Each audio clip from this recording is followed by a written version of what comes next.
창세기 34장 1절로 3절입니다. 창세기 34장 1절로 3절.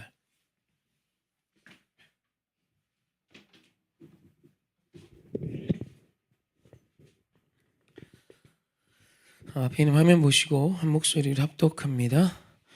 레아가 야곱에게 낳은 딸 디나가 그 땅의 딸들을 보러 나갔더니 히위 족속 중 하몰의 아들 그 땅의 주장 세겜이 그를 보고 끌어들여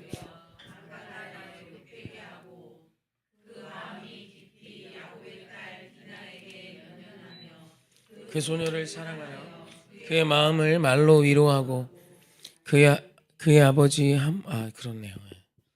한 절 더 있는데 여기까지만 하는 걸로.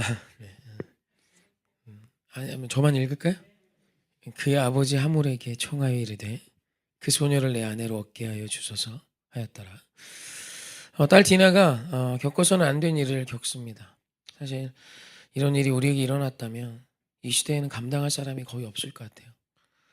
그때 그 시절이니 많은 여자들이 이런 강간당함, 어떤 성적인 옳지 못한 일들을 겪는 일이 많았던 시대죠. 그런 일을 딸 디나가 겪습니다. 또 아버지 야곱에게도 괴로움이고 또 그 딸 디나에겐 얼마나 큰 상처며 또 무엇보다 그 가정에 또 얼마나 큰 아픔입니까? 이런 겪지 않아야 될 일을 없었어야 하는 일이 야곱의 집에 일어납니다. 그 딸 디나가 욕을 보게 되고 아픔을 겪게 되죠. 그런데 오늘 이 말씀을 보면 야곱의 딸 디나가 이런 일을 겪게 된 이유를 사실 1절이 이렇게 표현해요.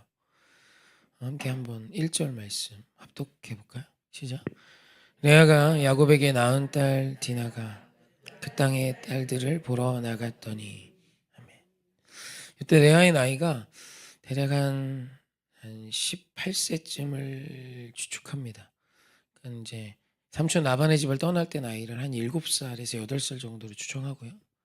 그리고 지금 세겜에서 다 큰 딸이 됐으니까 한 17, 18세. 그러니까 세겜 땅에 한 10여 년 이상 머물고 있는 거죠. 그때 딸 디나가 그 땅의 딸들을 보러 나갑니다. 뭐 10대 때 관심 갖고 좋아할 수 있죠.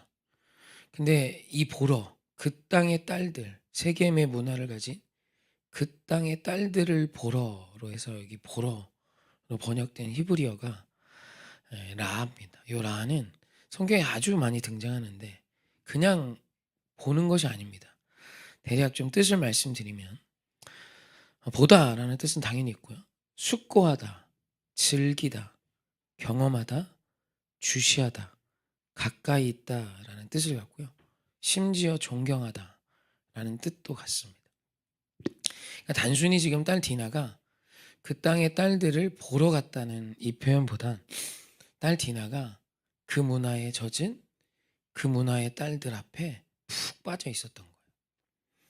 그냥 잠깐 가서 나들이 가서 시장 보듯 보다가 변을 당한 것이 아니라 디나는 계속해서 거기를 갔던 겁니다.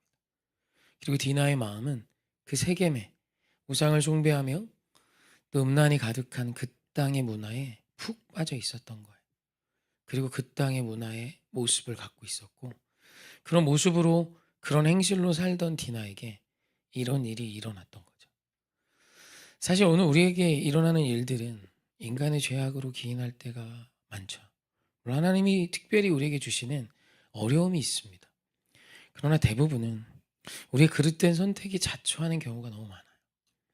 특히 디나를 이렇게 클 수밖에 없게 했던 데는 야곱의 책임부터 또 딸 디나가 선택했던 모든 것들이 사실 옳지 못한 것들이 있었어요. 아버지 야곱이 여기서 10년을 머물 이유가 사실 없죠.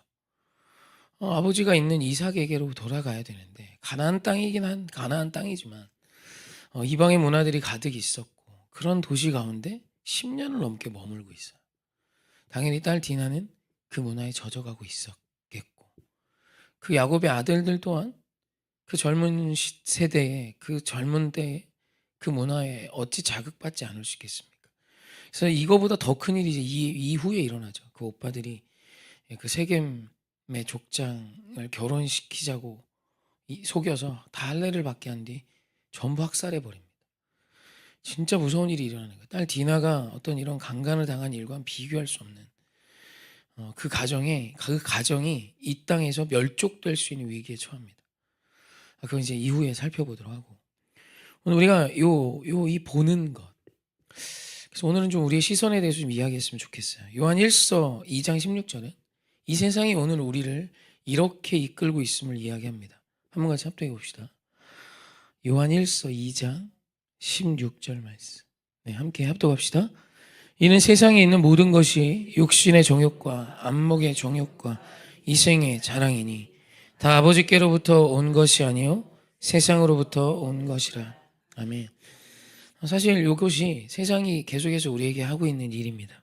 육신의 정욕, 우리말 정욕으로 번역된 헬라어는 에피쉬미아인데 욕심, 탐심 뭐 이런 겁니다. 탐욕, 그러니까 육신의 탐심, 내가 갖고 싶은 거예요. 육신의 욕심, 안목의 욕심, 이생의 자랑으로 사는 겁니다.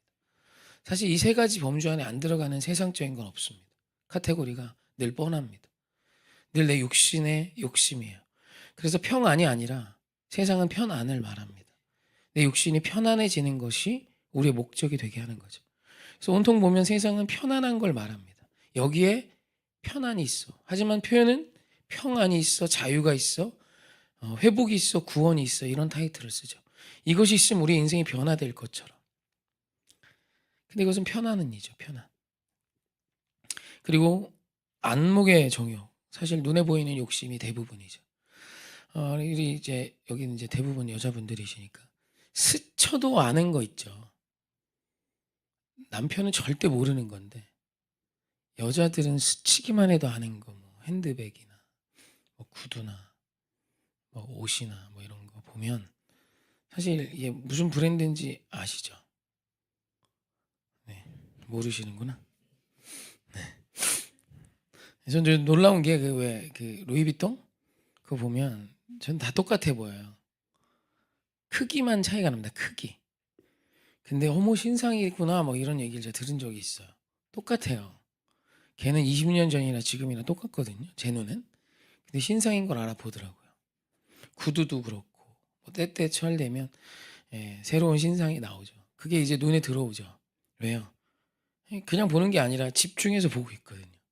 관심이 있거든요. 그래서 지나가면 압니다. 저는 사이클을 좋아합니다. 뭐 지금은 이제 뭐 특별히 거기에 큰 관심 없이 타는 간간히 타기만 하는데 예전에 이제 한참 이제 제가 학비를 그걸로 벌었어요. 중고로 막 부품을 사서 조립을 해서 팔고 그걸로 꽤 많이 용돈벌이를 했습니다. 자전거를 되게 많이 알았어요. 지금 이제 많이 변해서 그때 자전거가 너무 다르지만 그때는 지나가면 압니다. 자전거가 이렇게 막 자전거 10대가 지나가면 얼마짜리 거의 맞췄어요. 관심이 거기 있었거든요. 물론 이제 그게 저 나름의 대학을 다니면서 학비도 벌고 용돈도 버는 형편이 좀 어려웠어서 그렇게 나름의 생계 수단이어서 아는 것도 있지만 어찌됐건 좋아했습니다. 관심이 거기 있었고. 그러면 압니다. 내 안목이 알아요. 저게 무엇인지 아무도 몰라도 스쳐도 내가 알아요. 사실 오늘 우리의 눈을 사실 점검해 볼 필요가 있습니다. 내가 어디에 빠져 있는가. 오늘 우리 주님이 내게 주시는 놀라운 말씀을 스쳐도 느끼고 사는가, 아니면 세상이 말하는 것을 스쳐도 느끼며 사는가. 오늘 우리의 두 눈과 귀가 어디에 그렇게 쉽게 반응하며 뜨겁게 열광하는가. 사실 오늘 그것이 나의 삶의 아주 중요한 주된 관심이고 오늘 내 삶의 중심인 거죠. 그래서 이 안목, 내가 지금 바라보고 있는 거, 내가 오늘 지금 묵상하고 있는 거, 내가 집중해서 보고 있는 것이 무엇인지를 잘 점검하면 그것이 오늘의 나의 현 상태임을 알 수 있죠. 그리고 마지막에 이생의 자랑입니다. 자랑하며 사는 것이 인생의 낙인 것이 세상입니다. 자랑거리 없으면 어디 가지도 못합니다. 그래서 어떤 목사님은 제발 동창회 나가지 말아라 이 얘기를 이 목사님 설교를 즐겨 듣는데 한두 달에 한 번씩 하십니다. 저는 모르겠어요. 우리 교회 성도님들이 동창회 가서 큰일 난 문제는 제가 못 봐서 그 얘기는 잘 안 하지만 그분은 그렇게 동창회를 가지 말래요. 그냥 졸업했는데 왜 자꾸 만나고 와서 시험 들고 바람나고 이러냐 이거예요. 남녀가 모여서 어디 산도 타지 마라. 뭐 아주 철저하세요. 그런 일이 꽤 있었나 봐요. 동창회 가면 자랑이죠. 한껏 꾸미고 가서. 네, 뭐 제 나이도 뭐 동창회가 있죠. 갈 시간이 없어서 못 가지만 갔다 와서 많이 어려워지는 분들이 계시나 봐요. 왜요? 자랑입니다. 제가 SNS를 안 합니다. 안 하게 된 계기는 거기가 영적으로 자랑하는 곳이라는 걸 명확하고 확실하게 보고 있기 때문에 좋지 않습니다. SNS는 나 행복한 찰나들을 올립니다. 사람들은 그게 그 인생의 100에 하나도 안 되는 한순간인데 그것으로 너의 인생을 판단하죠. 그리고 나의 인생을 판단합니다. 나는 저기 못 가본 비참한 인생. 일본도 뉴욕도 못 가본 유럽도 못 나가면 바보 같은 인생. TV도 그렇죠. 온갖 좋은 것을 다 누리고 살고 있죠. 자랑입니다. 그럼 쓰러집니다. 무너집니다. 여러분 제가 요 말씀으로 설교할 때 항상 하던 게 있습니다. 저희 막내가 막 태어났을 때 했던 프로그램이 그 슈퍼맨이 돌아왔다 있었어요. 대한민국 만세 아시죠? 걔네들이 아마 저희 큰애하고 동갑일 겁니다. 송일국 씨가 그 아이들을 키우는데 송일국 씨 집이 나왔어요. 송일국 씨 집이 나왔는데 거기서 대한민국 만세가 노는 이렇게 놀이방이 하나 있었습니다. 그 거실이 저희 집보다 컸어요. 그리고 그 걔네들 노는 놀이방이 저희 안방보다 컸습니다. 저희가 그때 12평에서 5식구가 살고 있었는데 그냥 전 TV를 잘 보지도 않는데 그냥 이렇게 틀어져 있길래 본 거예요. 근데 어느 날 이렇게 누워 있는데 너무 자괴감이 드는 거예요. 내 새끼를 내가 송일국 씨 아들이 노는 놀이방보다도 작은 집에서 키우고 있는 거예요. 나 나름 열심히 살고 있는데 기도하며 새벽마다 밤마다 하나님 나라 일 한다고 사는데 야, 이 내 새끼한테 내가 해주는 게 아무것도 없구나. 진짜 그때 좀 힘들었어요. 그냥 갑자기 그냥 뭐 특별히 문제가 있던 것도 아니에요. 교회는 부흥하고 있었고 물론 뭐 부족한 건 많았지만 그때가 진짜 기억에 많이 남아요. 그냥 저는 본 거예요. 지나가듯. 집중해서 보지도 않았고 그냥 지나가듯 봤는데 제 인생과 비교가 너무 되는 거예요. 제가 송일국 씨보다 좀 어리긴 하지만 너무 답답했어요. 특별히 그 세 아이가 저희 큰애하고 나이가 같다는 게 막 그랬어요. 아무튼 또 세 아들이고 저도 아들이 셋이 있고 근데 저희 집 애들 셋은 계집에서 크는 것 같았습니다. 정말로. 5식구 12평에 사는 것도 뭐 좁았지만 문제되지 않았어요. 행복했습니다. 즐거웠고 하나님 일하면서 거기 살면서 전혀 저는 문제되지 않았어요. 근데 그 TV 화면 한 번이 다 본 것도 아닙니다. 한 10분 봤나? 애들이 보고 있었던 것 같아요. 자기들 또래 애들이 나오니까 지들이 봤던 것 같은데 너무 속상했어요. 그래서 막 기도도 안 나오고 이걸 내가 해야 되나 막 이런 생각까지 막 들었었습니다.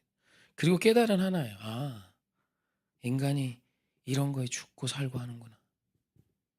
진짜 난 더 생명력 있는 가치 있는 일을 하는데 내 눈에 보이는 그 자랑거리 하나 때문에 하나님이 내게 주신 사명을 때려치려 하는구나. 진짜 무섭다. SNS를 보는데 온통 그런 얘기들 뿐입니다. 부흥한 목사님은 교회가 부흥했다 자랑하고 어려운 목사님은 그걸 보며 괴로워요. 심지어 어린아이들 사진 이렇게 자랑하는 거 다 하지 않습니까? 근데 어느 날 불임 부부들을 묵상하게 됐습니다. 어떤 한 분이 저한테 그랬어요. 애가 너무 안 생기니까 놀이터에서 놀고 있는 애를 보면 훔쳐오고 싶대요. 그래서 이것도 그만해야 되겠다. 그래서 아이 사진 몇 장 올렸던 그것도 다 때려치고 그냥 다 안 합니다. 이것이 좋지 않다. 좋지 않다. 나쁘다. 이 생각을 되게 많이 했어요. 여러분 세상이 진짜 교모합니다. 어떤 한 그 사회문화 연구학자가 이런 얘기를 합니다. 지금 당신의 결정의 99.9%는 다 당신이 원하는 것이 아니라 세상이 원하는 것을 결정하고 있습니다. 그분이 단호하게 이야기해요. 99.9%래요. 다. 네가 오늘 고민하는 전부는 네 고민이 아니야. 세상이 말하는 것으로 너를 고민하고 있지. 오늘 네가 생각하는 모든 아픔과 젊음의 99.9%는 비교야. 세상이야. 라고 말하고 있어요. 과한가? 처음엔 과하다는 표현했습니다. 그 책을 읽고. 근데 생각해보니 과하지 않더라고요. 기도하는 모든 기도의 제목이 사실 살아계신 하나님보다 세상적인 문제, 비교적인 문제, 이생의 자랑, 육신의 자랑, 안목의 정욕, 육체의 정욕 답이 우리의 기도의 99%인 것 같더라고요. 사랑하는 성도님, 속지 마십시오. 오늘 디나의 인생이 무너진 이유엔 디나의 책임이 컸습니다. 물론 그를 잘못 가르친 야곱에게도 책임이 있겠지만 중요한 결정은 내가 하는 거예요. 오늘 우리 하나님이 계속해서 이런 은혜의 자리를 우리에게 허락하시고 한국교회가 만내 어떤 애 막 지적하지만 수많은 자들이 은혜 받은 목회자로 서서 하나님의 말씀을 전하고 있습니다. 물론 말씀을 전하는 목회자들도 넘어지는 경우들이 너무 많지만 사랑하는 성도님, 세상 앞에서 지지 마십시오. 세상이 오늘 제시하는 그것들보다 훨씬 더 고귀하고 비교할 수 없고 완전하고 영원한 그 영생이 오늘 하나님으로부터 우리에게 임해 있습니다. 모든 좋은 것은 세상으로부터 오는 것이 아니라 해 위에서 오는 것이, 해 아래 새 것은 없다. 그러니 해 위의 것을 보고 사십시오. 해 아래 것들이 오늘 당신을 어렵게 한다면 싸우셔야지 거기에 인생 비참해하지 마십시오. 오늘 내 안에서 올라오는 세상으로부터 기인한 선택들 앞에 너무 무너지지 마십시오. 혹 세상의 것이 없다 해도 당당히 일어서십시오. 그리고 사실 우리는 이 대한민국 국민은 많이 누리고 살고 있지 않습니까? 좋은 곳에서 살고 있지 않습니까? 그럼 오늘 이 이야기를 생각하시며 오늘 디나와 같은 일이 일어나면 안 되죠. 하지만 우리에겐 모양은 다르지만 세상을 따르는 모두에게 이와 비슷한 일들이 일어나고 있습니다. 꼭 디나와 같은 모습은 아니어도 분명히 일어나고 있습니다. 우리 자녀들 앞에 사랑하는 성도님 기도하며 우리 주님의 놀라운 말씀으로 사는 인생이 훨씬 더 아름답고 좋은 인생임을 보여주시며 승리하시는 지혜로운 어머니들 되시고 또 기도의 백성들 되길 주님의 이름으로 축원합니다.